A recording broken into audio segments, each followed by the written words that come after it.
감성경제방송 돈다방 미스리 9월 17일 토요일 방송 시작하겠습니다. 자, 오늘은 토요일이니까 16일 금요일 뉴욕 증시와 그리고 경제 이슈에 대해서 점검을 좀 해보는 시간을 준비했고요. 그리고 오늘은 제가 1999년 대우증권에 근무했을 때 이야기를 좀 해드리고자 합니다. 이런 얘기는 라이브로 하면 더 재밌기는 한데 제가 요즘에 윤석열과 김건희 때문에 너무 과도한 스트레스를 받아서 제가 대상포진이 재발되는 바람에 컨디션이 좀 안 좋아서 오늘은 그냥 녹음으로 대체해드리도록 하겠습니다. 금요일 뉴욕 증시와 경제 이슈는 뒷부분에서 좀 전해드리도록 하고요. 1999년도 제가 대우증권에 근무할 당시 대우증권은 대한민국에서 가장 잘 나가는 증권사였습니다. 물론 그 전에 고려증권과 동서증권이 있었는데 그 두 증권사는 IMF로 인해서 날아가 버렸고 그 다음에 이제 탑을 달리게 된 증권사가 대우증권이었고요. 그리고 이제 그 다음에 HTS 프로그램을 이제 보급하면서 대신증권이 좀 떴죠. 제가 근무하던 지점은 그 당시 대우증권 130개가 넘는 점포 중에서 실적이 가장 좋은 지점 3등 안에 드는 지점이었습니다. 거기에 지점장 이름은 박씨였고요. 성이 박씨였고요. 저는 그 지점에 근무한 지 1년을 딱 열흘 정도 남기고 사직서를 쓰게 됩니다. 그 지점장이요. 일단 지점 경비를 정말 개판으로 썼습니다. 그 당시 대우증권이 너무나 잘 나가던 시절이고 아마 주식 좀 오래 보신 분들 지금 우리가 알고 있는 SBS 그 당시 서울방송이 공모주 청약을 했을 때 엄청난 청약바람이 불었던 것처럼 돈을 진짜 긁어 모으던 시절이었거든요. 지점 경비가 막 넘쳐 흘러서 그냥 여직원들 뭐 $3 금반지 그냥 해주고 매일매일 술 마시고 뭐 이럴 때였습니다. 그런데 그 지점 경비를 지 멋대로 썼고요. 지점에 주문을 내는 여직원이 2명이 따로 있었습니다. 워낙 점포가 컸고 그다음에 고객들이 많다 보니까 주문을 따로 받는 직원을 둬야 될 정도로 지금으로선 상상도 할 수 없지만 근데 그 여직원들에게 밤에 술 마시고 집 앞까지 찾아가서 술 마시자고 한다든가 뭐 그냥 여직원들 껴안고 허벅지 만지고 뭐 딸 같아라고 생각한다고 하는 가벼운 성추행은 뭐 그냥 다반사고요. 그런데 제가 2월부터 근무를 하기 시작했는데 진짜 아이러니한 거는 제가 거기 근무한 다음부터 본사에 투서가 들어가기 시작합니다. 그 지점장의 만행이 본사에 알려지는 거죠. 그러니까 지점장이 생각했을 때는 제가 그 지점에 발령받은 다음부터 투서가 들어가니까 저를 오해하기 시작했어요. 그래서 저한테 뭐 너 요즘에 지인들한테 뭐 편지 쓰냐 이런 식으로 유도신문도 하고 그리고 나중에는 완전히 저를 그냥 투서 쓴 사람이라고 좌표를 찍어가지고 아예 대놓고 공격하고 괴롭혔죠. 자기가 술 처먹고 넘어져서 다친 복숭아뼈를 여직원들에게 맨소라담 로션을 사가지고 오게 해서 마사지를 시킵니다. 그런데 저만 시키지 않아요. 그러면서 하는 얘기가 뭐라고 하냐면 내가 너한테 마사지를 시키면 너는 또 투서를 쓰지 않겠니? 라는 이야기를 대놓고 할 정도로 괴롭힙니다. 그래서 오죽했으면 제가 그러니까 1년을 딱 채우고 그만두면 퇴직금 비스무리하게 이렇게 한 달치 급여를 나중에 받게 되는데 그것조차 제가 받을 수 없을 만큼 너무나 괴로워서 버티다 제가 1년 근무하는 날 열흘 정도를 앞두고 사직서를 내는데 그 사직서도 받지 않습니다. 그리고 그 전에 지점장은 저를 골탕 먹이기 위해서 회사에다가 몇 번 이제 투서가 들어간 상태니까 인사부에서도 그 지점장한테 경고를 주지 않았겠습니까? 그러니까 이 지점장이 이제 갑질을 한 거예요. 나 회사 그만둘래. 그리고 연락을 두절해버리는 겁니다. 인사팀에서 경고를 주니까. 그러니까 그런 과정에 자기가 사직서를 내고 연락 두절되기 전에 저한테 자기 고객의 어떠한 업무를 맡겼는데 지점장이랑 통화가 되지 않으면 해결할 수 없는 업무를 맡겨놓고 연락이 두절된 상태에서 그 업무가 진행이 되지 않았고 그것 때문에 지점장이 그 모든 손해를 나중에 옹팡 저한테 뒤집어 씌웠죠. 물론 인사팀에서 그 지점장의 사직서는 받지 않았습니다. 아, 왜 그래 박 지점장. 아이, 그러고 막 궁뎅이 토닥토닥 해가지고 다시 데리고 왔죠.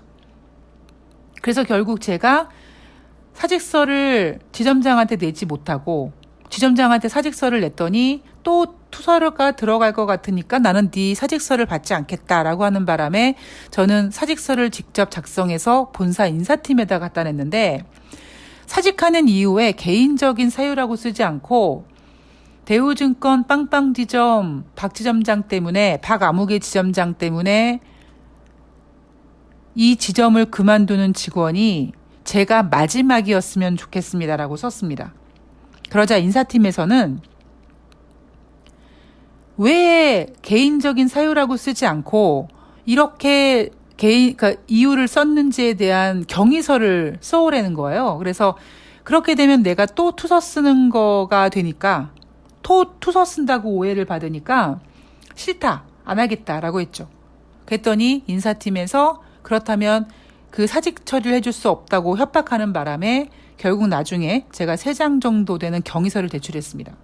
물론 몇 번의 본사에 들어간 투서는 제가 작성한 건 결단코 아니고요.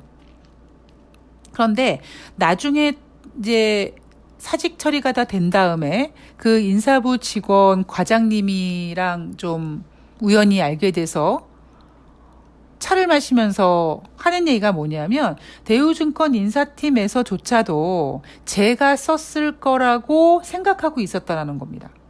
그러니까 그 이유가 뭐였냐면 제가 그 당시 이제 지방에, 그러니까 인천에 살고 있었는데 제가 주말마다 인천에서 있기 싫어서 서울로 놀러 나오느라고 신촌에서 주로 놀았습니다. 그런데 본사로 들어온 그 투서에 우체국 소인이 영등포구라는 거예요. 그런데 신촌은 여러분 영등포구가 아니거든요.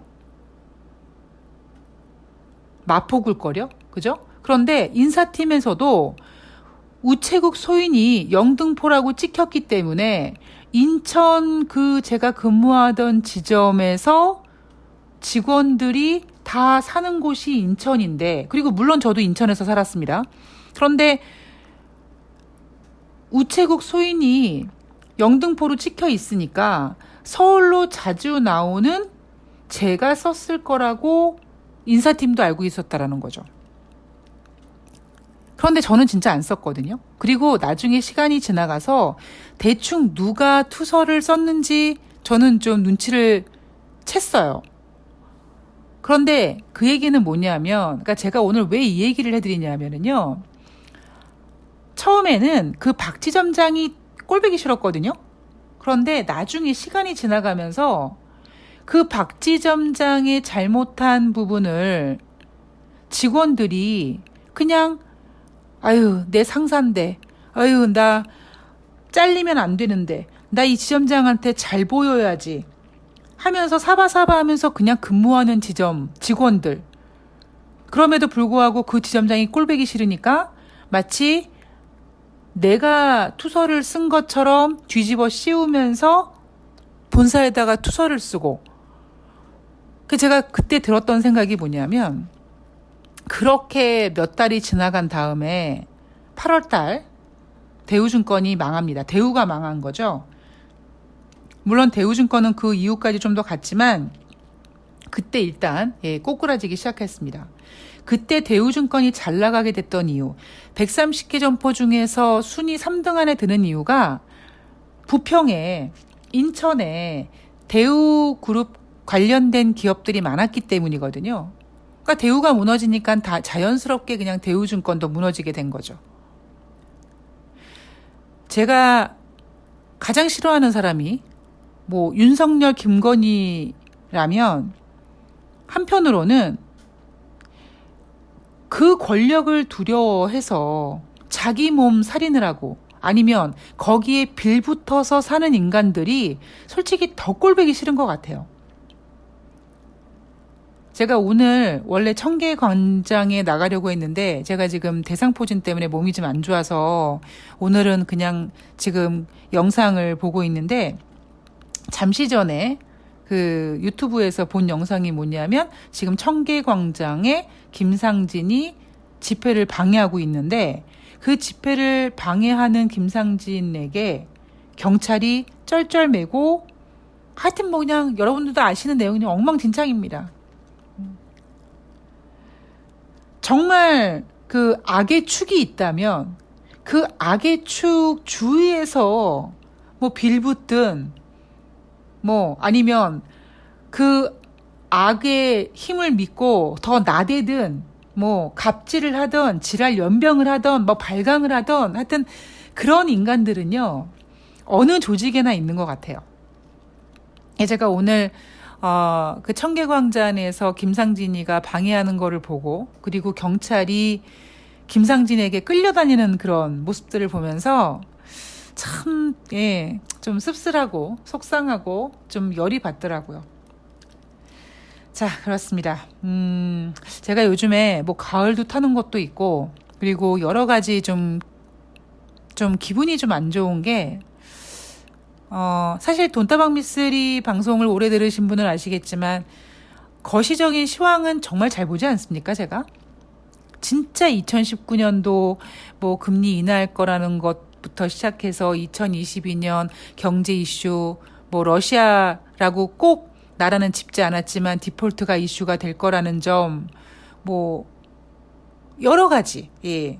뭐 유가가 $100 아래로 내려올 거라는 점 등등 거시적인 경제는 사실 제가 거의 뭐 대한민국 탑이 아니라 세계 탑이라고 할 정도로 자신감이 있거든요. 왜냐하면 2019년도 미국이 금리 인하할 거라는 거를 저는 그 누구한테도 듣지 못했기 때문에. 근데 돈다방 미쓰리라는 그 방송 제목 이름이 너무 싼 티가 나서 그런 건지 아니면 제가 어떤 뭐 투자 자문 이렇게 뭐 대표이사 이런 게 아니어서 너무 하찮아 보이는 건지 너무 저의 그 스피커가 작잖아요. 그래서 참 그 인정받지 못한다라는 그런 약간 서러움도 있고요. 제가 예전에 얼마 전까지만 해도 그래 나는 아닌가 보다. 그냥 방송도 접고 그냥 조용히 살자라고 했던 사람인데 사실 그때 느꼈던 심정이거든요.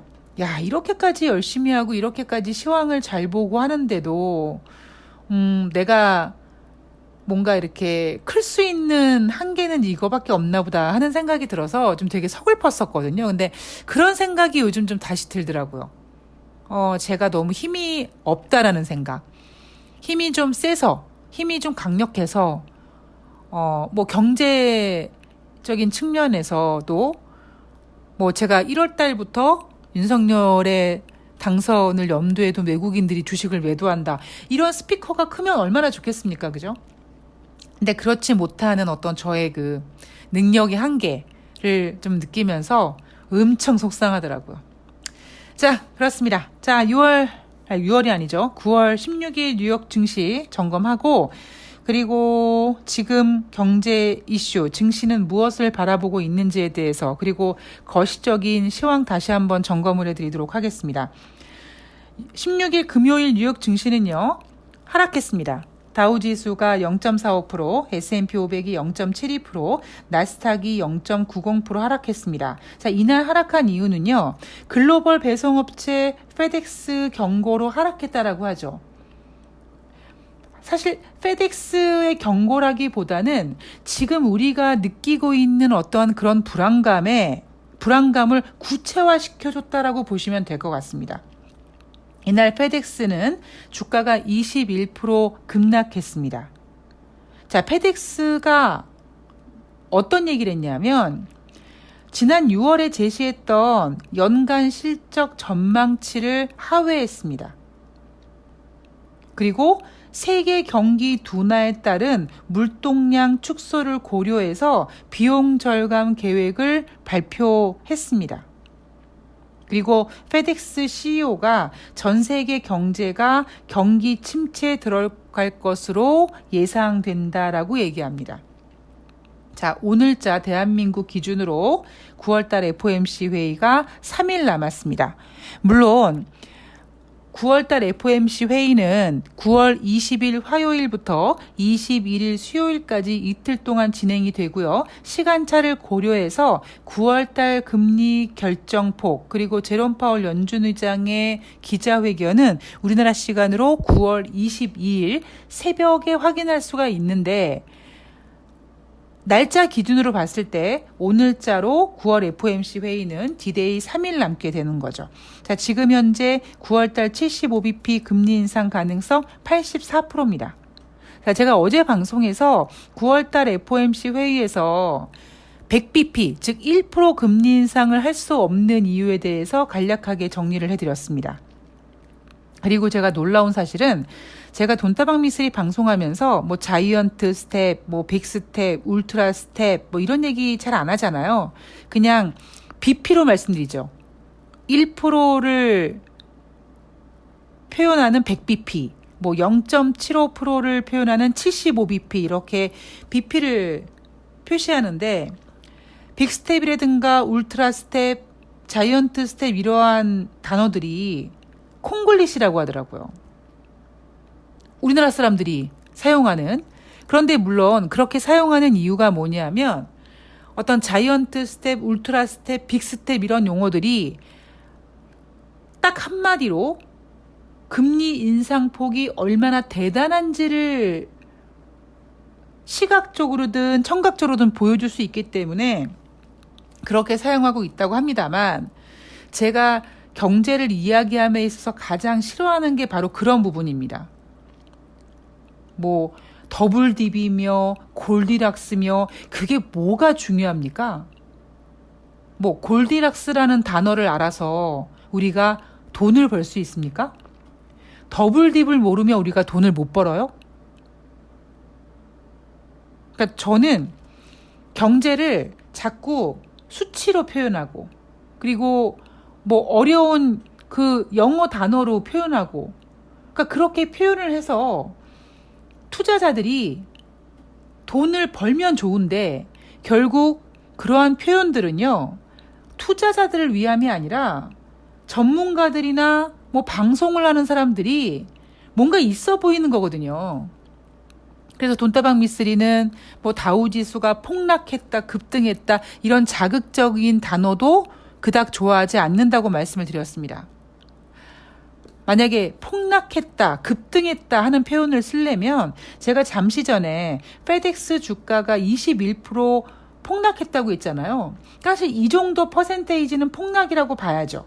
그런데 다우지수가 1% 하락하고 뭐 2% 상승하고 이러면 그거를 갖다 폭락했다, 급등했다, 붕괴됐다 이런 표현을 하면서 방송 용어로는 쓰기 좋지만 결국 투자자들에게는 공포 내지는 욕망을 더 키울 수 있는 거죠.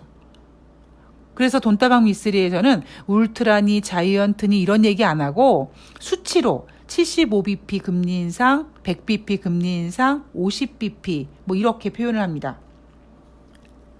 그게 돈다방 미쓰리의 색깔인데 뭔가 이렇게 영어를 자주 쓰지 않고 숫자를 구체적으로 표시하지 않다 보니까 덜 세련돼 보여서 그런지 모르겠습니다만 하여튼 그러네요. 자, 지금 이슈를 좀 점검해 보면 자, 우리 돈다방 미쓰리 청자님들 우리 이렇게 한번 생각해 봅시다. 제가 예전에 이런 얘기 드렸어요. 뭐 예전도 아니에요. 한 달 전 뭐 거시적인 시나리오에서 제가 여러분들께 꾸준히 여러분들을 세뇌시키고 있는 내용이 바로 뭐냐면 달러 강세 부분에 있어서 제가 이런 얘기 해드렸습니다. 여러분, 달러는요, 이제 어느 순간이 되면 더 이상 강해질 수가 없습니다. 라고 얘기를 하면서 그 근거로 제시한 게 뭐였냐면 달러는 미국을 대표하는 화폐잖아요. 달러 가치가 높다는 얘기는 미국의 경제가 좋다는 얘기고, 달러가 안전자산이라는 얘기는 다른 나라가 다 죽어 자빠져도 미국은 살아남을 거라는 그런 안정감이거든요. 그래서 전 세계적으로 돈을 풀고 금리 인상을 하고 전 세계 기준금리와 유동성을 쥐락펴락할 수 있는 그 미국은 자기네 경제를 위해서 쓸 카드가 많다 보니까 자기네를 위해서 돈을 풀고 자기네 인플레이션을 잡기 위해서 공격적인 금리 인상을 합니다. 그런데 미국이 그렇게 자기네 경제를 챙기는 과정 속에서 그 이외의 국가들이 몸살을 앓고 있죠. 특히 신흥국들 같은 경우, 남미 나라 같은 경우는 지금 거의 자빠지고 있습니다. 유럽도 마찬가지고요. 그래서 금리를 인상하고 금리 인상하는 과정에서 또 인플레이션도 우려되고 이러한 과정에서 미국은 쓸 카드가 많기 때문에 굉장히 오래 버티죠.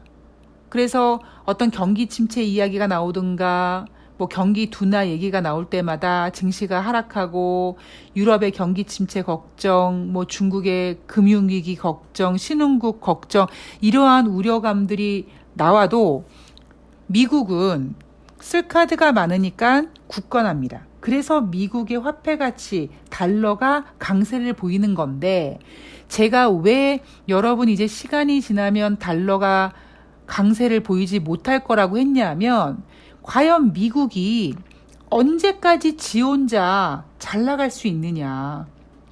전 세계 글로벌 국가들이 얽히고 설키고 막 엉망진창 지네들끼리 막 이렇게 섞였기 때문에 어느 정도까지는 유럽의 경제 위기, 중국의 경기 둔화, 신흥국의 어떤 리스크 이런 것들로 인해서 미국은 더 돋보일 수 있고 그리고 미국은 절대 무너지지 않을 것 같고 그러다 보니까 미국을 대표하는 안전자산인 달러가 강세가 되지만 결국 지구상에 위치한 미국도 언젠가는 그 경기 둔화, 경기 침체 리스크에서 벗어날 수가 없기 때문에 미국이 버티다 미국 내에서 경기 둔화 혹은 경기 침체를 걱정하는 순간이 오면 달러가 강세가 되지 않을 것이다라고 했죠.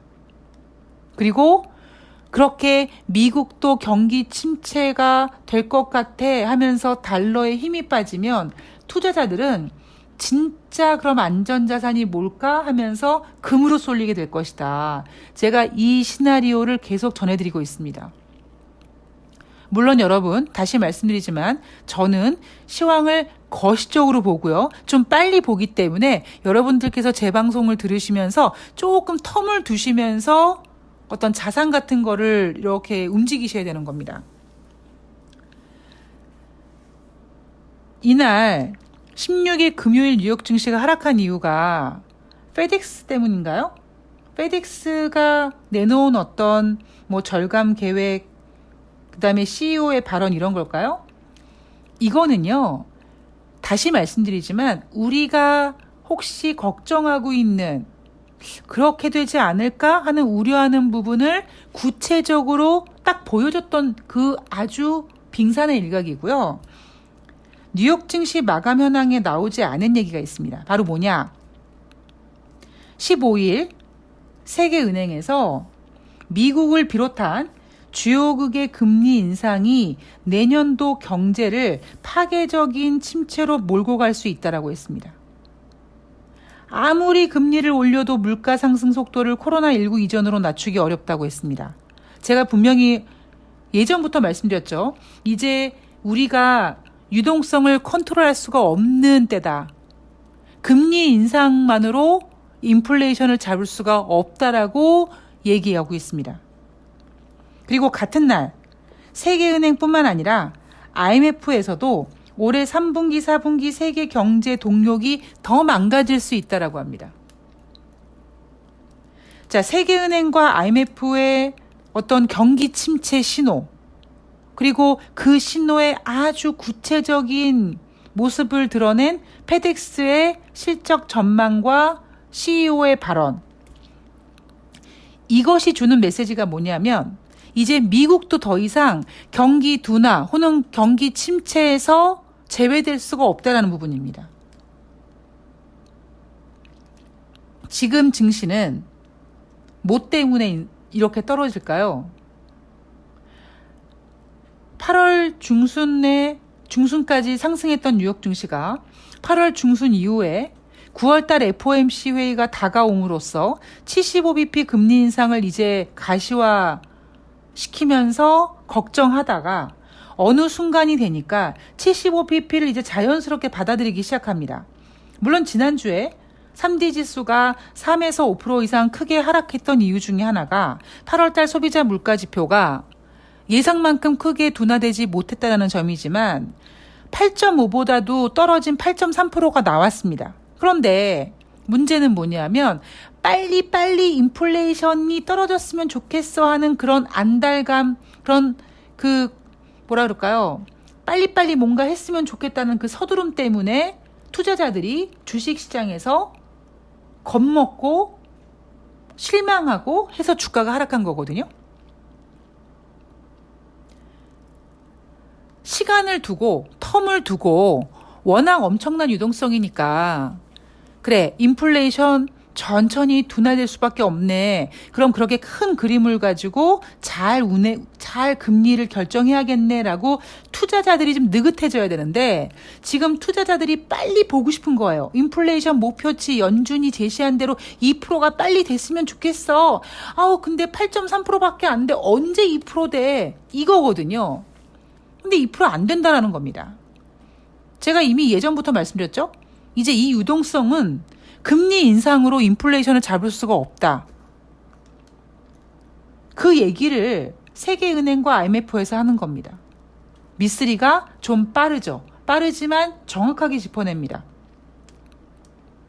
미국은 워낙 쓸 카드가 많아서 다른 나라들 경기 침체가 걱정되기 때문에 안전자산인 달러로 투심이 몰려서 달러가 강세가 되지만 어느 순간 미국도 다른 나라들과 똑같이 이제 경기 둔화를 느끼게 되고 경기 침체를 걱정하게 되면 더 이상 달러는 강세가 되지 못한다는 얘기를 계속 해드리고 있죠. 자, 지금은요. 75bp 금리 인상을 받아들이고 그런데 8월달 소비자 물가지표가 높았기 때문에 11월달, 12월달 완화된 금리 인상을 기대하기 어려워졌고 그래서 증시가 하락한 걸까요? 아닙니다. 지금 뉴욕 증시가 겁먹고 있는 거는요. 디플레이션입니다. 원래 디플레이션이란 뜻은요. 물가 수준이 지속적으로 하락하는 현상을 디플레이션이라 그래요. 그런데 지금 물가가 지속적으로 하락하지 못하고 있죠. 이 디플레이션이란 단어는 원래 뜻을 이제 그대로 반영되긴 어렵고요. 지금의 디플레이션이란 의미는 경기 침체라고 읽으시면 됩니다. 즉 뉴욕 증시가 하락하는 이유는요. 11월달, 12월달 금리 인상을 더 공격적으로 하는 거 아니야? 이런 것 때문에 하락하는 게 아니라 미국도 이제 경기 침체를 걱정하고 있는 겁니다. 이래서 뉴욕 증시가 하락하는 겁니다. 자, 돈다방 미쓰리 청취자님들은 다른 경제방송도 물론 들으셔야 돼요. 보셔야 돼요. 예, 귀를 열어두시고 넓은 정보를 받으셔야 되기 때문에 이 얘기 저 얘기 많이 들으셔야 되고요. 돈다방 미쓰리는 다른 경제방송보다 빠르고 거시적으로 보고 좀 미리 보는 것도 있고 그리고 약간 다른 각도로 해석하는 부분이 있기 때문에 돈다방 미쓰리뿐만 아니라 다른 경제방송도 들으시면서 여러분들의 이 경제 시각을 넓히셔야 됩니다. 대신 돈다방 미쓰리를 들으실 때는 꼭 여러분들께서 미쓰리는 좀 미리 봐, 좀 빨리 봐, 좀 멀리 봐. 물론 장단점이 있습니다. 그래서 여러분들께서 꼭 돈다방 미쓰리 들으실 때 그 점을 좀 잘 받아들이고 들으시면 도움이 되실 겁니다. 자, 오늘 돈다방 미쓰리는 여기까지 하겠습니다. 제가 어떤 청취자님께서 후원 계좌를 좀 알려달라고 해서 올려드렸는데 후원해주신 분들이 계십니다. 성함을 이렇게 올려주지 않고 다 왜 감사합니다, 뭐 화이팅 이렇게 올려주셔가지고 제가 아마 누가 후원했는지를 밝히지 않으시려고 하는 것 같은데 감사합니다.